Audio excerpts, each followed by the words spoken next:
Welcome to Going Green, podcast number 5. We're looking today at lithium, our sort of quest for power. So, lithium batteries are one of those major things that are all to do with renewable energy. And without a lithium battery, I think we can say goodbye to renewable. Well, I'm Philip. This is Paul. Paul is a chemist and he's done a lot of work on battery technology and some lithium batteries as well.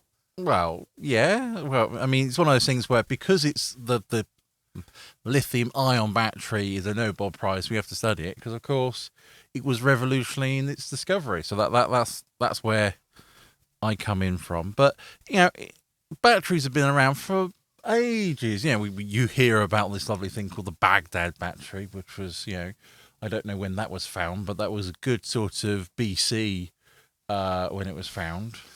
Yeah, I think the first battery that I know of is Daniel's battery, the Daniel cell. Yeah, Uh, yeah, and what is a battery? well, it's just a chemical store of electrical energy, really. But I do this with students and I ask them, what is a battery? And we get to talking about things like a lemon battery. And they think it's all to do with lemons or potatoes.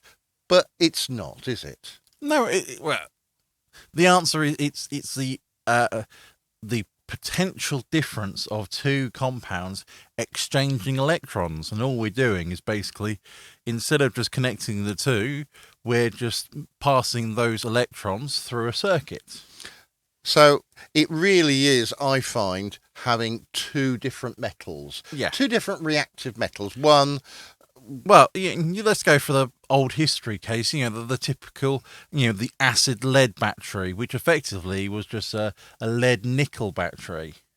Which, of course, lead is one metal, nickel was the other, and the acid was, a acid, something like not hydrogen peroxide, but hydrochloric acid. But it wasn't. It was probably sulfuric. sulfuric acid, yeah. Yeah. So there's your two difference, and then we move through. You are saying, all right, lithium ion. What's that one? Well, it actually is lithium and cobalt. And the juicy bit in the middle, well, that's just basically a boring compound that absorbs either the cobalt ion or the lithium ion. It's one of those things where it's not fancy in all regards. It's the potential difference between the metals. So a lithium battery is just an improvement upon the old, what was the zinc carbon battery. You have a positive and negative, but they've got something that can be a little bit more positive and a little bit more negative, and so it can sort of get more bang for its buck. Yeah, well, the term you call those is actually power density. That's the phrase you talk about in that regard. And one of the crucial thing is the lithium ion battery. Its power density is probably 3 times that of the battery you were talking about, the Zinc carbon. zinc carbon. I was going to say nickel carbon. That was wrong. That's why I didn't say it. But because of that, it is seen as this sort of revolution. You think it goes in phones, it goes in pockets. Pockets, I like that. Yeah, Well, phones, but torches, anything that's going to use a battery.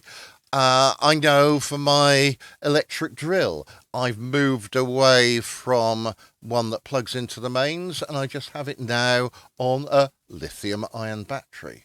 yeah, and the storage is the critical part. It is great. They're long term. Well, not. I mean, we're talking years, not sort of centuries. But they can store the power for a long time, and they're relatively safe. Now, that one always surprises me because I have told you this story before, that I went scuba diving off the coast of Croatia, and I had to take my contact lenses out, and so I can't see terribly well, and I'm going underwater, and I'm holding my camera in its waterproof case, and That's about the length of as far as I could see, and I collided with a rock. Now, the camera case cracked, water seeped in, and water, when it reaches lithium, it's exciting because what happened was the camera, well, precisely the battery, was now on fire. So I'm underwater, holding a plastic case that's leaking, and inside there is a fire going. Yeah. And it's caused by the water.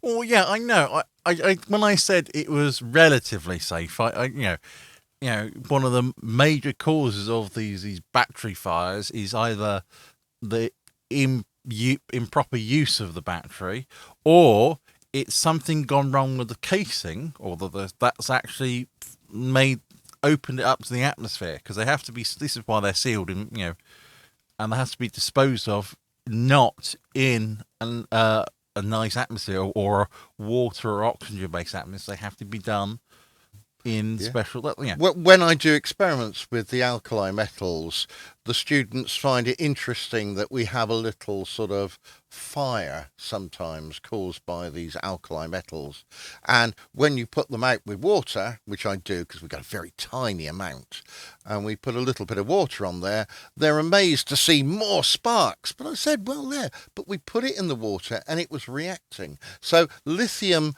and water don't get on. Lithium and air don't get on very well. When I take a nice piece of lithium and I cut it, immediately that lithium changes from that silvery colour to the sort of a darker grey colour. Yeah, well, that's because it's oxidising. But, that's why lithium was chosen in the lithium ion, was because of how reactive it was. It was rather good. It's got that potential, but it's got the potential. It can actively give out that potential, we're reacting it. And which is why it's a great source of power, because it wants to get rid of that power, you see. But, you move on through the cases of sort of these batteries, global, and it's sort of moving away. But what's the impact of having these new lithium batteries? Because I know the recycling of a lithium battery is a very complex process, one that evolves without atmosphere, without the water in the air. But it's not only that, it's also related to the cobalt in the battery. And cobalt's pretty nasty. It's not... It's toxic. It's toxic, it's all right, but, And so now we've got lots of batteries that have been recycled, but of course, where do you put, say, the leftover material? All this cobalt or lithium. Can you put them back in and make new batteries from them? No, not really. It's one of those things where, you can technically process it, but it's worth it, not worth it in regards to you can just dig up more lithium from the ground, which unfortunately, it's one of those things where the economics of the system doesn't match what is actually could happen. Well, there are huge deposits of lithium in, well, where you've been, Australia, but also Chile and Argentina.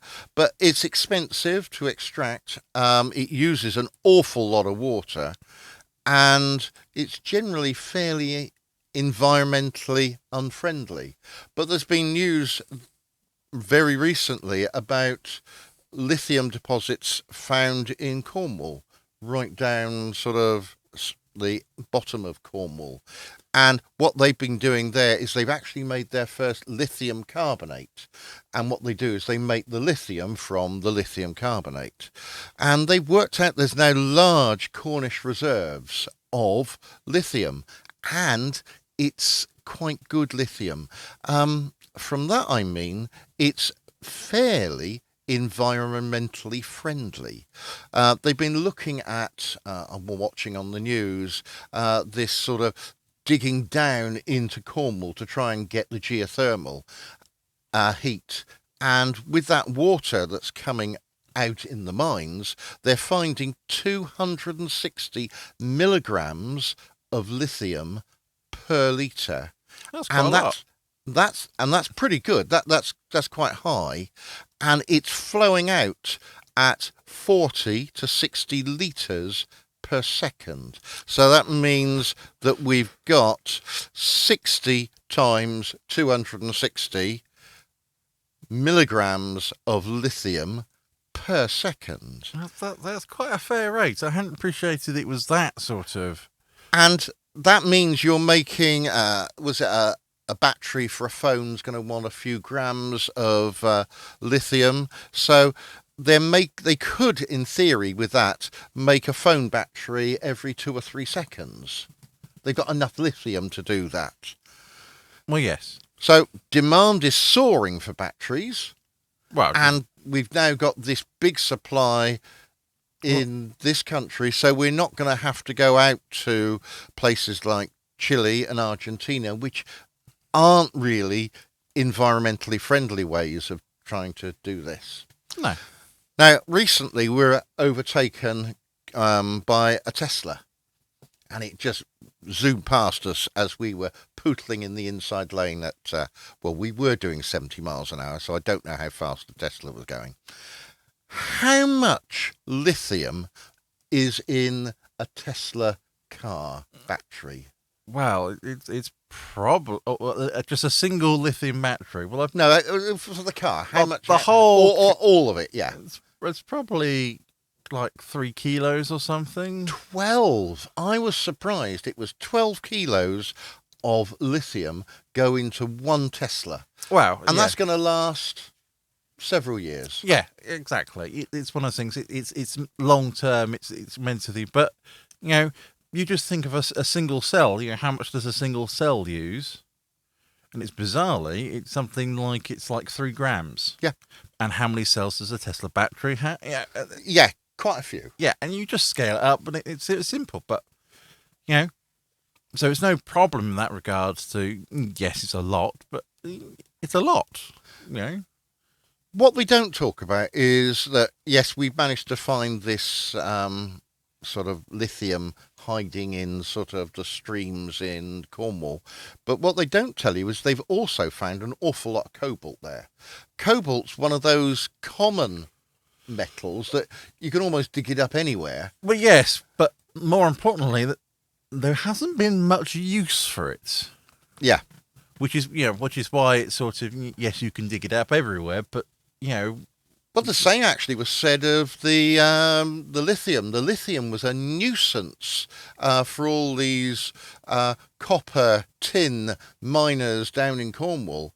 That all this lithium has been coming out for the last 200-300 years out of these mines. They haven't wanted it, and now it's becoming a valuable resource. Well, there you go.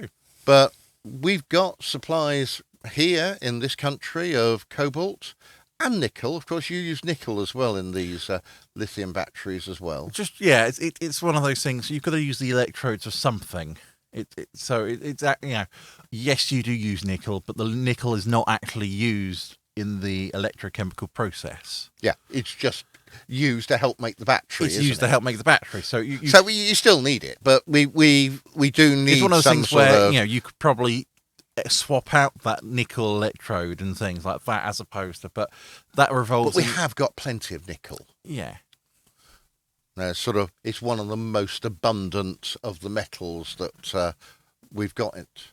So in this country, we're now doing pretty well. We've got a good supply of lithium. We've got a good supply of the cobalt, and hopefully this is going to be a good clean-ish way for the environment of trying to generate lithium carbonate, and from lithium carbonate making lithium for batteries. So Paul, why do we need lithium batteries? Why not use magnesium batteries or aluminium batteries or something else? Well, it's all about the electrical potential. And lithium, very small, but it wants, as I said, wants to get rid of its transfer of electrons. It wants to get rid of these things, and so all we're doing is trying to make it do it, to make it more stable in regards to its chemistry. So lithium is sort of 1+. I know that from my periodic table. It's in group 1. It's got 1 electron it's trying to get rid of. But you say that magnesium's 2. It's 2+. And then aluminium's 3. So wouldn't a magnesium battery also be a good one to have? Well, the answer is yes. It would be absolutely more, because of course you would get more bang for your buck. You wouldn't, and it's one of those things where you wouldn't get, say, 2 volts instead of 1. You would get 1 volt for twice as long. So effectively, you're pushing more power through over a longer period of time. So, and aluminium again would be 3. Aluminium would be 3, so 3 times as long. So that's the scale of which it's happening. But why aren't we doing it? Well, have you found a way of doing it yet? No. I know you were looking at some of the research on some of this and trying to get a magnesium battery to work, although it would be more environmentally friendly. All these sorts of things. It's difficult. They need the research. It needs to be happening. Whereas, see, lithium, how was the lithium battery discovered? Or more precisely, how was the lithium battery made commercially or started commercially? Right? Well, I'm afraid you know the answer. You've asked that question, I've asked the question. And you know the answer to that. Well, it was the Nobel Prize winner. I think it was the Japanese. I can't remember his name now. I should be ashamed of myself for saying so. But he approached Sony, the big corporation, right? Yeah. And they make all sorts of electronics and things. And he said, I've got this new battery, but I need to, make it worthwhile. I need to scale it up. So they were like, well, how can it work? And the answer is, it was the one introduced into, I wouldn't say the Tamagotchis, their little pocket thing, but it was something where he can make a battery. They, produce a plant that made small batteries to go in basically disposable toys. For the things, and then it's stretched into their CD players because they had to have, all these. Yeah, because that was when they started bringing out the little Walkman, wasn't it? The tape players, and all those sorts of things. You needed the batteries, and they needed the little batteries, you see, to go with them, because otherwise, And this is where things were going from tape, which were bulky, to CDs, you see, and they needed little batteries to go in them. And that's where they started producing them. And then everybody saw the light of this smaller and smaller technology going through, and they needed these batteries.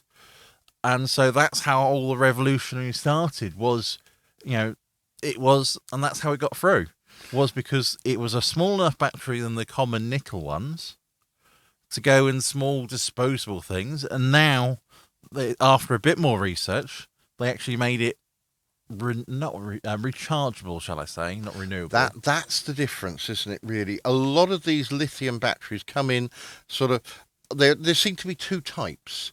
There is a sort of a lithium battery which you use like a normal AA battery cell. I've got them in my security cameras, and they last 15 times longer than a manganese alkaline battery, and that's supposed to last 5 times longer than the zinc carbon battery. So these batteries in theory last a couple of years, but that's an ordinary battery. But there's also the rechargeable battery, like in your mobile phone. How are they different, these ordinary batteries, one use, and the batteries that are rechargeable? Well, it's all about, so the batteries have got the 2 metals, and then we've got a nice thing in the middle to make sure they don't come into contact. Electrolyte. Yes, but it's not actually doing anything. It's purely a separating. And the critical thing is you can either make it a 1-way or a 2-way. As in, basically, you've got the interchange of electrons flowing through. But, of course, an ion, a metal ion has to escape to react. And what happens is it jumps off the metal electrode, so the lithium metal, onto this medium thing in the middle. Yeah. Tongue twisted, Yes. membrane, and either the membrane holds it, in which case then it can't go any further.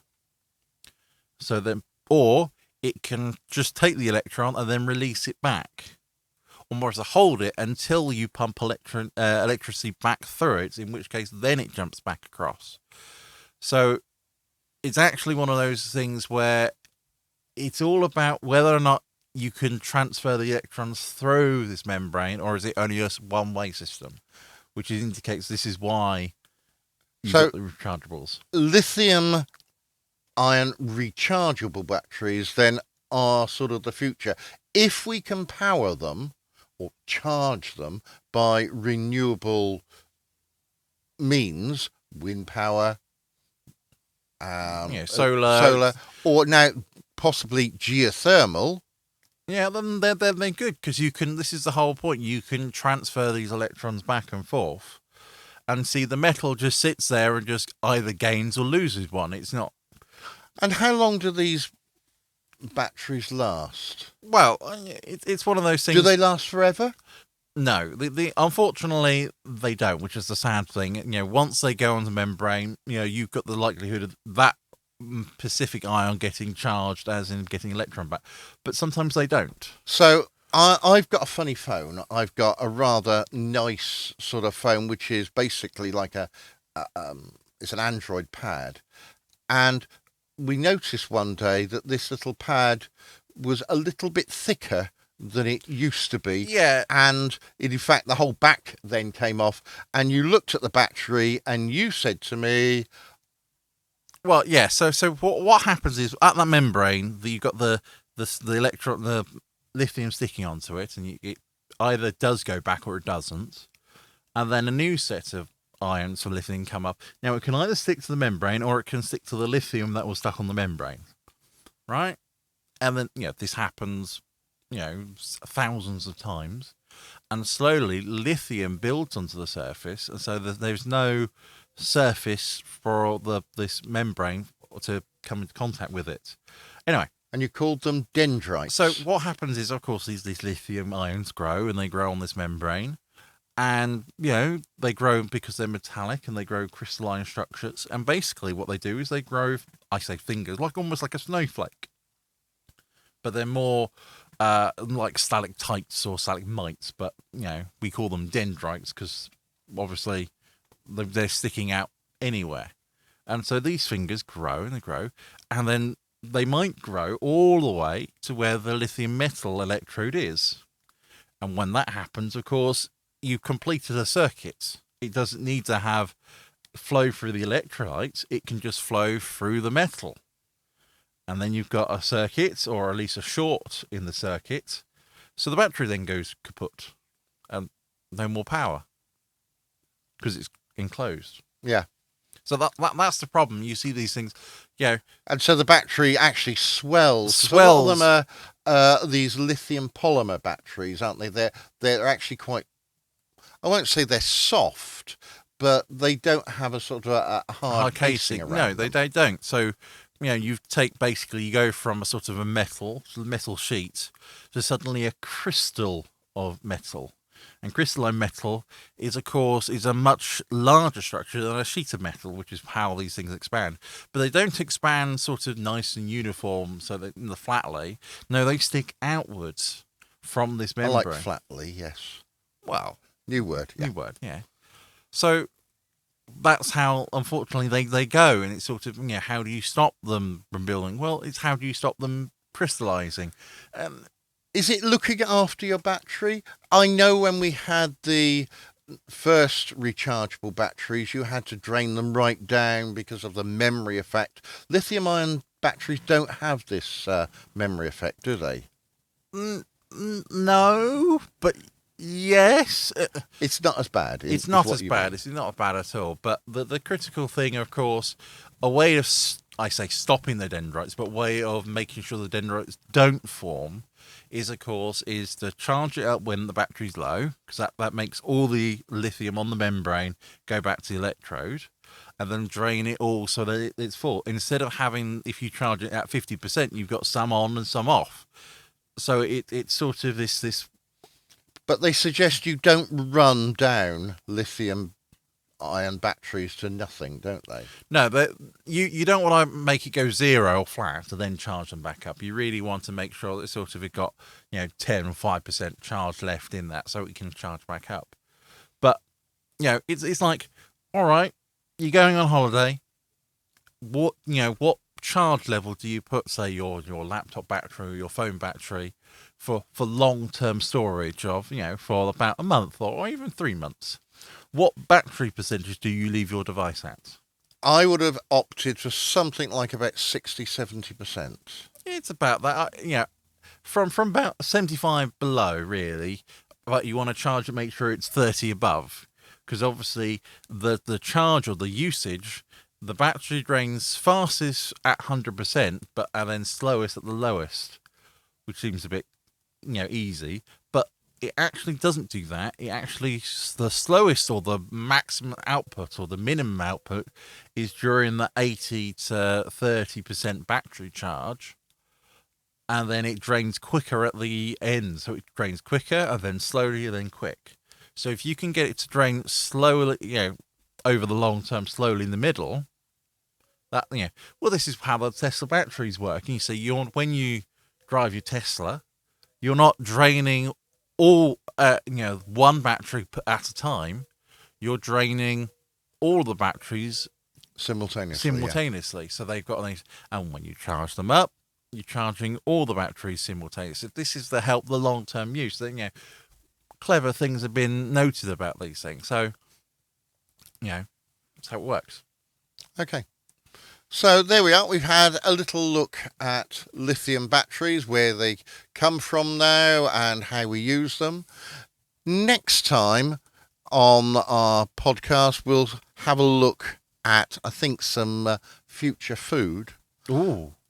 But until then, thank you for listening to our podcast, and we'll see you again next week. Bye-bye from me. Right. Bye.